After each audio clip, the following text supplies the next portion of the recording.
सभी को नमस्कार।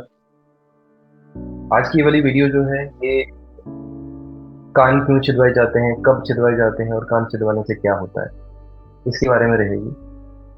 ग्रहों के बारे में भी इसमें इंफॉर्मेशन दूंगा मैं कि अगर हम कान छिदवाते हैं तो उससे कौन से ग्रहों का क्या इम्पैक्ट आता है, शारीरिक हमारे बदलाव क्या आते हैं या हमारी इम्प्रूवमेंट क्या होती है, इन सब चीज़ों को क्या क्या इम्पैक्ट आता है कान छिदवाने से, ये सारी चीज़ें इस वीडियो में रहेंगी। इस वीडियो को अंत तक देखिए।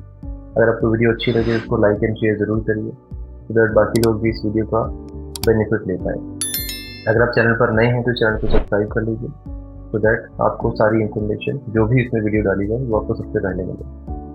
तो ये बात करते हैं कि कर्ण छेदन जो है वो कब करवाते हैं, या कर्णवेद संस्कार जो है ये कब करवाते हैं हम लोग और क्यों करवाते हैं और इससे क्या बेनिफिट होते हैं। तो देखिए, ज्योतिष में अगर नियम के अगर हम बात करें तो ज्योतिष में बहुत सारे ऐसे नियम हैं जिसमें ऐसी रिकमेंडेशन की जाती है कि आप कान छेदन करवाइए। तो कानों में सोना पहनना, चांदी पहनना, अलग अलग तरह के अलग अलग पद्धतियों में चीज़ें बोली गई हैं, ये अलग अलग तरह की चीज़ें बताई गई हैं। तो कान छिदवाने के बहुत सारे कारण हैं, लेकिन अगर हम संस्कार के अनुसार दो लाभ, कुंडली के अनुसार अगर हम इसको संस्कार और कुंडली के अनुसार अगर हम दो चीज़ों में अगर इसको आपस में जोड़ देते हैं तो राहु और केतु से संबंधित प्रभाव जो है वो न्यूट्रल हो जाता है, शांत हो जाता है। दूसरा ये फायदा होता है कि संतान स्वस्थ रहती है, उन्हें रोग और परेशानियां जो है वो कम आती हैं अगर आप ये करवाते हैं। सावधानी ये रखनी चाहिए कि अगर कान छेदन अगर आप करवाते हैं तो ये विधिपूर्ण होना चाहिए, यानी कि किसी भी दिन उठे और पियर्सिंग करवा दी या छेदन करवा दिया, ये अनुचित है, ये इसका कोई फायदा नहीं होगा। तो ऐसा भी आपने देखा होगा, कुछ लोग एक कान छिदवाते हैं, कुछ लोग दोनों कान छिदवाते हैं, लेकिन अगर संस्कार की अगर आप बात करेंगे, कर्णवेद संस्कार की अगर आप बात करेंगे तो कर्णवेद संस्कार में दोनों ही कानों को छिदवाने के लिए कहा गया है। इस संस्कार के बारे में ये भी कहा जाता है कि बालक यानी कि बच्चा उसके जन्म के 10वें 12वें 16वें दिन या छठे 7वें या 8वें महीने में इस कर्णवेद संस्कार को किया जा सकता है। इस कंडीशन में अगर तो मेल जातक है, मेल जातक की कंडीशन में राइट कान जो है वो पहले छिदवाया जाता है और लेफ्ट कान बाद में छिदवाया जाता है। अगर कोई लड़की है तो वैसी कंडीशन में लेफ्ट कान पहले छिदवाया जाएगा और राइट कान बाद में छिदवाया जाएगा। ये नियम के अनुसार ऐसी चीज है। अगर नक्षत्र की बात की जाए इस संस्कार के लिए तो इसमें मृगशिरा, रेवती, चित्रा, अनुराधा, हस्त, अश्विनी, पुष्य, अभिजीत, श्रवण, धनिष्ठा, पुनर्वसु ये शुभ माने गए हैं नक्षत्र। अगर इन नक्षत्रों में अगर ये किया जाए तो बहुत अच्छी बात है। अगर दिनों की बात की जाए तो दिनों में सोमवार, बुधवार, बृहस्पतिवार और शुक्रवार ये दिन है जिस दिन आप ये करवा सकते हैं। अब ये तो हो गई आपकी नॉर्मल बातें कि इसके कंडीशन के हिसाब से आपने कान छेदन करवा लिए। अब इसमें क्या क्या चीज़ें होती हैं, बाद में क्या करना है। तो एग्जाम्पल के लिए जैसे आप सुनार के पास जाते हैं, किसी के पास भी जाते हैं तो कर्ण छेद जब आपके होते हैं यानी कि कानों को छिदवाना, जैसे इसमें आप नोटिस करेंगे, जैसे इसमें गोल्ड पहन रखा है, तो जब भी आप ये पहनाते हैं या करते हैं तो उसके बाद कानों में जो है वो सोना या चांदी की तारी पहननी चाहिए, आर्टिफिशियल नहीं पहनना चाहिए। अब इसको आप बोल लो कि कान में कुछ जख्म ना हो, पके ना कान, पकना भी बोलते हैं, सिर्फ पस आ जाती है बीच में कई बार, वैसी चीज़ें ना हो, वैसी चीज़ें तो वैसी कंडीशन में हम नारियल तेल को हल्दी में मिलाकर जो है वो लगा सकते हैं। उसमें इन्फेक्शन होने के चांसेस जो है वो कम हो जाते हैं।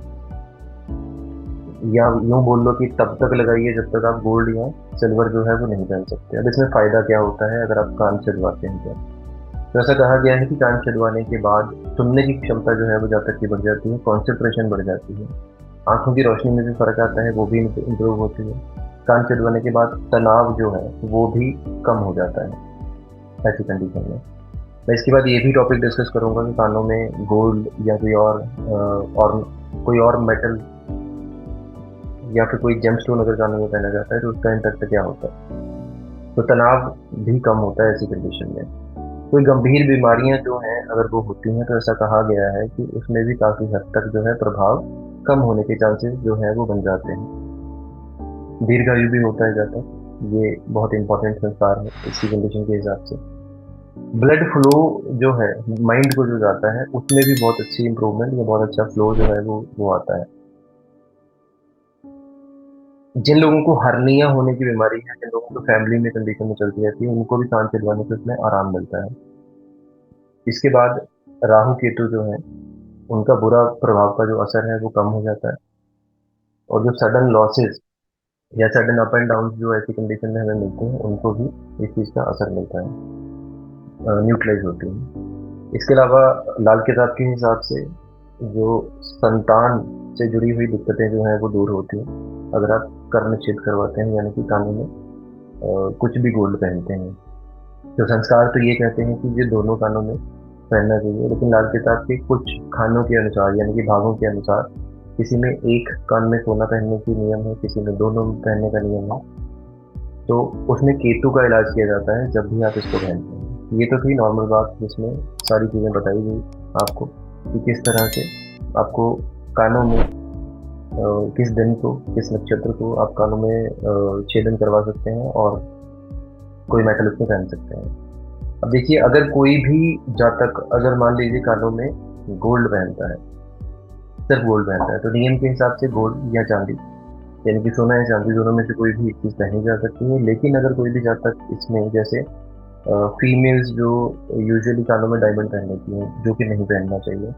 डायमंड पहनने से काफ़ी तरह की दिक्कतें जो हैं उनको मैरिड लाइफ में आ सकती हैं, प्लस उनकी जो गायनेक इश्यूज होते हैं वो भी इससे इम्प्रूव हो सकते हैं, इम्प्रूव नहीं, सॉरी, बढ़ सकते हैं। तो वो भी एक मेजर चीज़ है कि जिसमें ना पहना जाए तो अच्छी बात है। कोई भी जेमस्टोन अगर आप एडिशनली इसमें पहन लेते हैं, तो उस ग्रह का इम्पैक्ट बृहस्पति के साथ कैसा रहेगा, उसके हिसाब से वो चीज़ें मैटर करती हैं। जैसे ज्वेलरी में, आर्टिफिशियल ज्वेलरीज में जो ऑर्नामेंट्स आते हैं, आर्टिफिशियल जिसको बोलते हैं, उसमें बहुत तरह के जेमस्टोन्स होते हैं।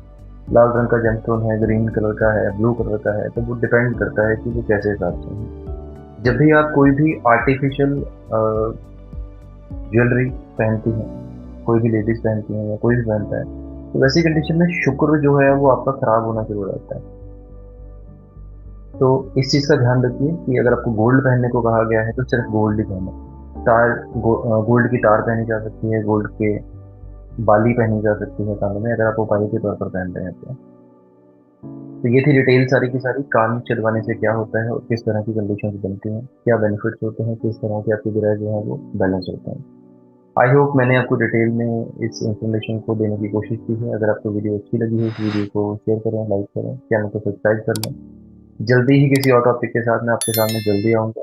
तब तक के लिए धन्यवाद।